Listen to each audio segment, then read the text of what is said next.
तो welcome guys, आज हम आपके लिए लाए हैं मॉन्स्टर वर्ल्ड की इंटरेस्टिंग सी मूवी जो कि फन से भरपूर है। कहानी के स्टार्ट में अब इसके बाद दिखाया जाता है मैविस को, जो काफी बड़ी हो गई है और ड्रैकुला उसे उड़ना सिखा रहा था। काफी ज्यादा ट्राई के बाद मैविस अच्छी तरह से उड़ना सीख गई थी। ड्रैकुला अपनी बेटी के साथ उड़ने में बिजी था। दोनों इस वक्त बैड बने थे कि वहाँ एक ज़ॉम्बी वर्कर आ जाता है, जिसे देखकर ड्रैकुला को काफी गुस्सा आता है। असल में ड्रैकुला अपनी बेटी के लिए कासल बनवा रहा था, जिसमें कंस्ट्रक्शन का काम चल रहा था। ड्रैकुला अपनी बेटी मैविस को स्टोरी सुनाया करता था कि इंसान बहुत खतरनाक है और इंसानों के बारे में ऐसी बातें सुनाता जिससे मैविस बहुत ज्यादा डर जाती। इसी तरह मैविस बड़ी होती जा रही थी, लेकिन उसके साथ ही बाहर की दुनिया एक्सप्लोर करने का क्रेज भी बढ़ता जा रहा था। अब काफी साल बाद का वक्त दिखाया जाता है जब मैविस 118 साल की हो गई थी और आज उसकी बर्थडे पार्टी प्लान की जाती है। कासल भी बनकर मुकम्मल तौर पर तैयार हो गया था। ड्रैकुला ने आज मैविस की बर्थडे पर दुनिया के सभी मॉन्स्टर्स को इनवाइट किया था। कासल मुकम्मल तौर पर बिजी था। इधर मैविस अपने डैड यानी ड्रैकुला से जिद कर रही थी कि आपने प्रॉमिस किया था कि मुझे आम इंसानों की दुनिया दिखाएंगे। ड्रैकुला के लाख समझाने पर भी कि आम इंसान हमारे लिए बहुत खतरनाक है, मैविस अपनी जिद पर कायम थी। आखिरकार ड्रैकुला अपनी बेटी की बात मान जाता है। अब इधर ड्रैकुला ने अपनी पूरी तैयारी कर रखी थी। वो मैविस को नजदीकी गाँव जाने की इजाजत दे देता है। साथ ही वो मैविस से कहता है कि तुम्हें जल्दी ही वापस आना होगा, वहाँ ज्यादा देर तक रुकना नहीं, क्योंकि सब मॉन्स्टर तुम्हारी बर्थडे पार्टी के लिए आए हैं। मैविस अपनी डैड की बात मान जाती है और प्रॉमिस करती है कि वो जल्दी आ जाएगी। मैविस बहुत ज्यादा एक्साइटेड थी। मैविस तेजी से बैट में बदलती है और उड़कर नजदीकी गांव में आ जाती है। ये गांव बहुत सुनसान था, हर जगह खामोशी थी। ड्रैकुला भी उड़ते हुए खामोशी से गांव में आकर छिप जाता है। उसे मैविस की बहुत फिक्र थी। मैविस गांव में इतनी खामोशी देखकर सबको आवाज देती है कि मैं आपसे मिलने आई हूँ और मैं आपको नुकसान नहीं पहुँचाऊंगी। तभी गाँव में काफी सारे लोग घरों से बाहर निकलने लगते हैं। हर तरफ ड्रैकुला के आने का शोर था। लोगों के हाथ में आग से जली लकड़ियां थी और सब खतरनाक इरादे थे मैविस की तरफ बढ़ रहे थे। मैविस उनसे बात करती है और बताने की कोशिश करती है कि देखो, मैं बुरी नहीं हूँ, मैं तो सिर्फ फ्रेंडशिप करने आई हूँ। तभी एक इंसान का सर टूटकर गिर जाता है और इससे पहले मैविस देखती कि ड्रैकुला उसका सर वापस से फिक्स कर देता है। अब यहाँ पर मालूम पड़ता है कि गाँव और सब लोग ड्रैकुला ने फेक बनाए थे। देखते ही देखते वो इंसान एक दूसरे पर गिरने लगते हैं और उनके हाथ से आग उन पर गिरती है। आग तेजी से फैलने लगी थी, जिसे देखकर मैविस बहुत घबरा जाती है और डरकर वहाँ से चली जाती है। ड्रैकुला ये देखकर काफी खुश हो जाता है। यही तो वो चाहता था कि किसी भी तरह मैविस के दिल में इंसानों का डर डाल दे। जिसके बाद ड्रैकुला इन ज़ॉम्बी को डांटता है कि बस अब अपने काम पर लगो और खत्म करो ये सब। ज़ॉम्बीज़ घरों को स्ट्रक्चर तोड़कर वापस जाने लगते हैं। ड्रैकुला वापस अपने कासल में आ जाते हैं, जहाँ वो मैविस को उदास देखकर पूछते हैं। मैविस कहती है कि डैड, आप ठीक कहते थे, इंसान बहुत बुरे हैं और हमसे नफरत करते हैं। ड्रैकुला दिल में बहुत खुश था। वो मैविस से प्रॉमिस लेते हैं कि आइंदा कभी भी वो इंसानों की दुनिया में नहीं जाएगी। जिसके बाद दिखाया जाता है कि एक इंसान होटल से एंटर करता है और उसे देख लेता है ड्रैकुला। लकीली किसी और ने उसको नोटिस नहीं किया था। ड्रैकुला जल्दी से उस तक जाता है और पूछता है कि तुमने ये जगह कैसे ढूंढी। ये इंसान, जिसका नाम जॉन है, बताता है कि वो कैसे ऊंचे पहाड़ों पर चढ़ता हुआ हॉरर जगह एक्सप्लोर कर रहा था। तभी उसने कुछ जलते लोग देखे जो इस कासल की तरफ आ रहे थे। उनका पीछा करते हुए मैंने ये शानदार सा कासल ढूंढा। वैसे ये जगह है बहुत शानदार और रियल भी लग रही है। ड्रैकुला को याद आता है कि वो नकली इंसान और गाँव उसने तो अपनी बेटी को डराने के लिए बनाए थे, लेकिन इन ज़ॉम्बीज़ ने सब गड़बड़ कर दी। क्योंकि जब कासल की कंस्ट्रक्शन की जा रही थी तो ड्रैकुला को वार्न किया गया था कि कासल के इर्द गिर्द आग नहीं जलानी। आग और उसके धुएं से ही इंसानों को इस जगह का पता चल सकता है, लेकिन अब बहुत देर हो चुकी थी। अब ड्रैकुला जॉन को सबसे छुपाते हुए एक स्टोर रूम तक ले आया था। ड्रैकुला नहीं चाहता था कि जॉन को कोई भी मॉन्स्टर देखे, क्योंकि इसने सब मॉन्स्टर से इंसानों के बारे में काफी झूठ बोल रखे थे। स्टोर रूम में ड्रैकुला को कोई तरकीब सोच रहा था कि जिससे वो जॉन को सबकी नजर से छिपाकर बाहर ले जा सके। जॉन को इसी स्टोर रूम में काफी तादाद में कपड़े नजर आते हैं। जॉन अब ड्रैकुला से पूछता है कि क्या इधर कोई कॉस्ट्यूम पार्टी चल रही है। तभी ड्रैकुला को एक आइडिया आता है और वो जॉन को कपड़ों और मेकअप के साथ एक मॉन्स्टर के रूप में बदल देता है और जॉन के साथ बाहर निकलता है। हाल में काफी सारे मॉन्स्टर को देखकर जॉन को लगता है कि यहाँ हैलोवीन पार्टी चल रही है, क्योंकि हैलोवीन पार्टी में इंसान मॉन्स्टर्स के कपड़े पहनकर उन जैसा मेकअप करके पार्टी करते थे। जॉन बहुत एक्साइटेड हो जाता है। वो जल्दी से सबके पास जाता है और एक एक करके सबके कॉस्ट्यूम चेक करने लगता है। उसे ये बहुत रियलिस्टिक लगता है। जब जॉन एक स्केलेटन के पास जाता है तब उसे पता चलता है कि सब रियल मॉन्स्टर्स हैं। अब जॉन डर के मारे चीखने लगता है। इधर ड्रैकुला का एक मास्टर शेफ और उसके चूहे को जॉन पर शक हो जाता है कि वो इंसान है। जॉन सब मॉन्स्टर से बचने की कोशिश में था,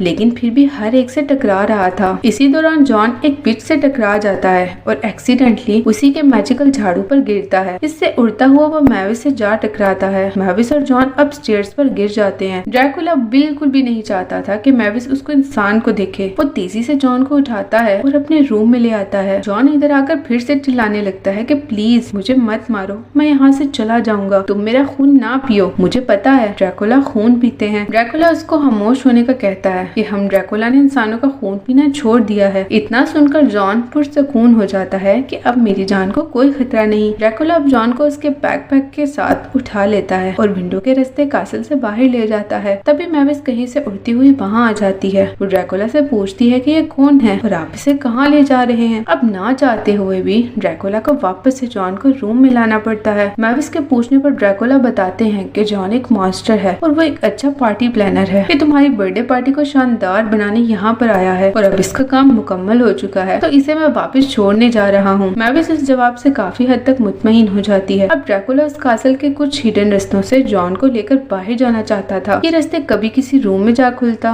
और कभी किसी पुराने एम्प्टी कुएं में। तभी एक रास्ता हॉल में जा खुलता है, जहाँ काफी तादाद में मॉन्स्टर्स रात में होने वाली पार्टी की तैयारी कर रहे थे। ड्रैकुला उनसे बचकर निकलना चाहता था, लेकिन इस वक्त तक वो मॉन्स्टर्स इन दोनों को देख चुके थे और ड्रैकुला से पूछते हैं कि ये कौन है। जॉन कहता है कि ये फ्रैंकेनस्टाइन है। तब मैविस जो कि हॉल में थी कहती है कि झूठ, फ्रैंकेनस्टाइन तो ये है। जॉन कहता है कि मैं जॉन स्टाइन हूँ, फ्रैंकेनस्टाइन का दूर का रिश्तेदार, और मैं एक पार्टी प्लानर हूँ। तब वो मॉन्स्टर्स बताते हैं कि मैंने रात के लिए एक म्यूजिक तैयार किया है। वो चारों मिलकर स्टेज पर जाते हैं और एक रोंदू सा गाना गाते हैं, जिसे सुनकर ऑडियंस बहुत बोर होती है। तब जॉन स्टेज पर जाता है और एक तड़कता भड़कता गाना गाता है, जिससे ऑडियंस में जोश आ जाता है और सब चीयर अप करने लगते हैं। इन्हें सॉन्ग काफी मजे का लगता है। वो मॉन्स्टर्स अब जॉन से बर्थडे पार्टी तक रुकने का कहते हैं। ये सुनकर ड्रैकुला को बहुत गुस्सा आता है, लेकिन मैविस की खुशी के लिए वो जॉन के रुकने के लिए मान जाता है। इधर ड्रैकुला जो खुद पार्टी प्लानर था, उसने सब गेस्ट के लिए काफी सारे गेम्स प्लान किए थे, जो एक के बाद एक जारी थे और बेइंतहा बोरिंग और बकवास थे। लेकिन हर गेम में जॉन किसी न किसी तरह एंटरटेनमेंट डाल देता और वो गेम मजेदार हो जाता। इधर आज डिनर के दौरान मास्टर शेफ इसके चूहे पार्टी में किसी इंसान की बू आती है, मगर इससे पहले कि वो दोनों जॉन को पकड़ते, ड्रैकुला जॉन को कासल से बाहर ले आता है और उसको जाने का कहता है। ड्रैकुला उसे हिप्नोटाइज भी करता है कि जाने से पहले उसकी मेमोरी उस जगह के बारे में खत्म कर दे। लेकिन इधर भी ड्रैकुला को जादू काम नहीं करता, क्योंकि जॉन ने आंखों में लेंस लगा रखे थे। जॉन अपनी आंखों से वो लेंस निकालने लगता है। ये देखकर ड्रैकुला भी डर जाता है। वो बस जॉन से गेट आउट होने का कहता है कि अब तो मुझे यहाँ दोबारा नजर ना आओ। जॉन जब ग्रेवयार्ड से बाहर जा रहा था तो एक बार फिर से वहाँ से मैविस मिल जाती है। वो इसे अपने साथ चलने का कहती है। अब मैविस और जॉन दोनों होटल के छत पर आ गए थे। इधर मैविस उसको बताती है कि कैसे मुझे इंसानों की दुनिया देखने का बहुत शौक है, लेकिन पापा ड्रैकुला उसे इंसानों की दुनिया जाने नहीं देते। जॉन जो कि मैविस से बहुत अटैच हो रहा था, वो कहता है कि डोंट वरी, मैं तुम्हें अपनी दुनिया दिखाऊंगा। तभी सनराइज होने लगता है तो जॉन उसे अपने पीछे छिपाते हुए वो खूबसूरत नजारा दिखाता है। ये सीन मैविस को बहुत मेस्मराइज करता है। अब इधर ड्रैकुला बाकी कुछ मॉन्स्टर्स के साथ स्टीम बात ले रहा था। अचानक से इनमें जॉन की बात चलने लगती है। वो मॉन्स्टर उस जॉन की कंपनी को काफी इंजॉय करने लगते हैं, तो वो ड्रैकुला से पूछते हैं कि जॉन कहाँ है। ड्रैकुला बताता है कि इसने खुद जबरदस्ती वहाँ से वापस जाने का कहा था, क्योंकि इसे कोई जरूरी काम आ गया था। इधर जॉन जो कि मैविस के साथ छत पर था, वो जगह पुरानी हो गई थी। अचानक से छत का वो हिस्सा टूटता है और मिस्टर जॉन सीधा ड्रैकुला की गोद में आ गिरते हैं। ये देखकर ड्रैकुला का पारा एक बार फिर से हाई हो जाता है, जबकि बाकी मॉन्स्टर्स ड्रैकुला की झूठ पर उसको आंखें निकालते हैं। ड्रैकुला एक बार फिर से जॉन को हॉल में लेकर आता है कि चलो ऐसे तो ऐसे ही सही। इस हॉल में काफी ज्यादा तादाद में टेबल थे। ड्रैकुला उसको कहता है कि चलो इन सब टेबल्स को अरेंज करो। जॉन एक एक टेबल को घसीटने लगता है, जो ड्रैकुला को काफी इरिटेट करता है। तंग आकर ड्रैकुला कहता है कि रहने दो, मैं खुद ही सब टेबल्स को अरेंज कर लेता हूँ। ड्रैकुला अपनी मैजिक से टेबल्स को हवा में मूव करता है, जबकि जॉन इनमें से एक टेबल पर चढ़ जाता है। ये देखकर ड्रैकुला भी दूसरे टेबल पर बैठ जाता है और उनकी आपस में रेस लगती है। अब तो ड्रैकुला को भी जॉन के पीछे जाने और उसके साथ खेलने में मजा आ रहा था। दोनों आपस में खेलते और लड़ते हुए हॉल से बाहर राहदारी में चले जाते हैं, पर एक सोल्जर से टकराते हैं। ड्रैकुला बहुत खुश था। वो कहता है कि ये रियल फन है। तब ड्रैकुला को एहसास होता है कि यहाँ वो अकेला ही है और जॉन गायब हो चुका है। इसी राहदारी में कारपेट पर ड्रैकुला को कुछ निशान दिखाई देते हैं। वो समझ जाता है कि ये किसी और का नहीं बल्कि मास्टर शेफ और उसके चूहे का काम है। ड्रैकुला तेजी से उन निशानों का पीछा करता है, लेकिन इधर रास्ते में से मैविस मिल जाती है। वो कहती है कि मुझे नींद नहीं नहीं आ रही। क्या आपने जॉन को देखा है? ड्रैकुला से पूछते हैं कि तुम इसके बारे में क्यों पूछ रही हो, क्या तुम उसको पसंद करने लगी हो? मैविस कहती है कम ऑन डैड, क्या आपको नहीं पता कितना वियर्ड और ऑकवर्ड है। तब ड्रैकुला एक बार फिर से मास्टर शेफ को ढूंढता हुआ उसके किचन आ जाता है, जो कि जॉन को आग पर रोस्ट कर रहा था। ड्रैकुला उसे जल्दी से वहाँ से छुड़ाता है और अपने साथ ले जाने लगता है, लेकिन वो शेफ कहता है कि एक इंसान है। ड्रैकुला इस बात को रिफ्यूज करता है। वो कहता है कि अगर जॉन एक मॉन्स्टर है तो मेरे रैट को डराए, लेकिन जॉन तो खुद ही उस छोटे चूहे से डर जाता है। तब वो शेफ शोर करने लगता है अ ह्यूमन, और इस पॉइंट पर आकर ड्रैकुला उसको फ्रीज कर देता है ताकि यह बात बाकी मॉन्स्टर्स को ना बता सके। ड्रैकुला अब जॉन को अपने साथ लेकर रूम में आ जाता है। यहाँ वो एक बड़ी फोटो दिखाता है जो ड्रैकुला और उसकी वाइफ मार्था की थी। मार्था एक बहुत खूबसूरत लेडी थी। जब ये दोनों अपनी बेटी के साथ इंसानों की बस्ती में रहते थे, एक रोज सब लोगों ने उसके घर को आग लगा दी। लोग इन्हें वैम्पायर्स कह रहे थे जो इनकी सोसाइटी के लिए खतरा थे। ड्रैकुला जब लोगों को समझाने के लिए बाहर गया कि हम खतरनाक नहीं, घर में लगी आग से मार्था मारी जाती है, ड्रैकुला अपनी बेटी को वहाँ से लेकर दूर जंगल में आ जाता है और तब से वो इंसानों से नफरत करने लगा था। जॉन को ये स्टोरी काफी दुखी करती है। वो ड्रैकुला से कहता है कि हम इंसान तुमसे बहुत प्यार करते हैं, और वो हैलोवीन जैसा इवेंट पर मॉन्स्टर्स का रूप लेते हैं। अब इधर पार्टी शुरू हो गई थी,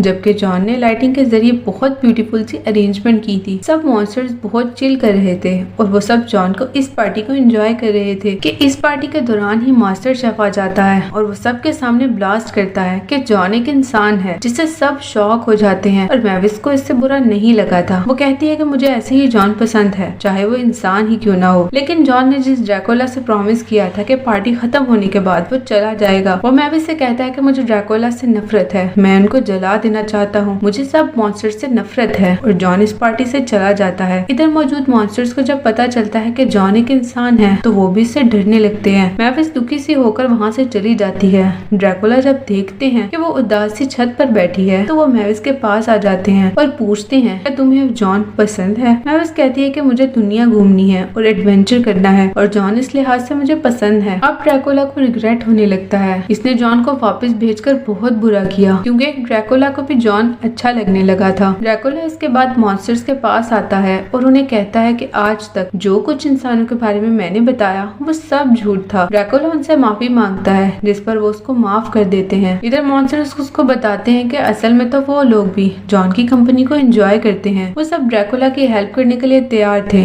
वो मिलकर अब जॉन को वापस लाएंगे और सब उस काम के लिए निकल पड़ते हैं। इधर सिटी में जब ये लोग पहुंचते हैं तो इन्हें वहाँ इंसान दिखाई देते हैं जो मॉन्स्टर जैसा कॉस्ट्यूम पहने हैलोवीन पार्टी करते दिखाई देते हैं। लोग इन्हें भी नहीं पहचान पाए। गाँव में बहुत रश था तो वो लोगों को बताते हैं कि हम रियल मॉन्स्टर्स हैं और एयरपोर्ट जाने तक आपकी हेल्प चाहिए, क्योंकि इस वक्त तेज धूप निकली थी और सूरज ड्रैकुला के लिए नुकसानदेह है। धूप में ड्रैकुला का जिस्म जलने लगता है। ये सुनकर सब लोग उनकी हेल्प के लिए रेडी हो जाते हैं और वो इन रियल मॉन्स्टर से बिल्कुल भी नहीं डर रहे थे। अब इधर कॉस्ट्यूम पहने ड्रैकुला से अपनी शॉल से उन सब के लिए छांव से रास्ता बनाते हैं, जिससे ड्रैकुला आसानी से एयरपोर्ट तक चला जाता है। लेकिन इधर भी काफी देर हो गई थी और जॉन फ्लाइट में बैठ चुका था और फ्लाइट उड़ चुकी थी। और फिर ड्रैकुला तेज धूप की परवाह किए बगैर एरोप्लेन तक चला जाता है। वो फ्लाइट के कैप्टन को हिप्नोटाइज करता है और माइक के जरिए जॉन से बातें करने लगता है। वो जॉन को बताता है कि मैंने तुमसे जो बातें की वो तुम्हें वापस जाने के लिए कहा और इस सब के लिए मैं तुम्हें सॉरी करता हूँ। प्लीज मैविस की खातिर वापस आ जाओ। ड्रैकुला इस कैप्टन के थ्रू ही जहाज को लैंड करवाता है और जॉन को लेकर वापस से अपने कासल में आ जाता है। ड्रैकुला ने मैविस को गिफ्ट के तौर पर जॉन वापस ला दिया था। मैविस और जॉन एक दूसरे को देखकर खुश होते हैं। जॉन बताता है कि तुम्हारे फादर ने मुझे थ्रेट किया था कि अगर मैं वापस ना गया तो वो मेरा खून चूस लेंगे। इधर पार्टी दोबारा से जॉन स्टार्ट करता है और सब मॉन्स्टर्स यहाँ जॉन के वापस आने से बहुत खुश थे। इसी के साथ मूवी का एंड हो जाता है। गाइस, इस मूवी की मुकम्मल सीरीज हम आपके लिए एक्सप्लेन करने वाले हैं, तो होटल ट्रांसल्वेनिया के पार्ट 1 को ज्यादा से ज्यादा लाइक और शेयर करें। मिलेंगे अपनी नेक्स्ट इंटरेस्टिंग सी स्टोरी के साथ। तब तक के लिए गुड बाय।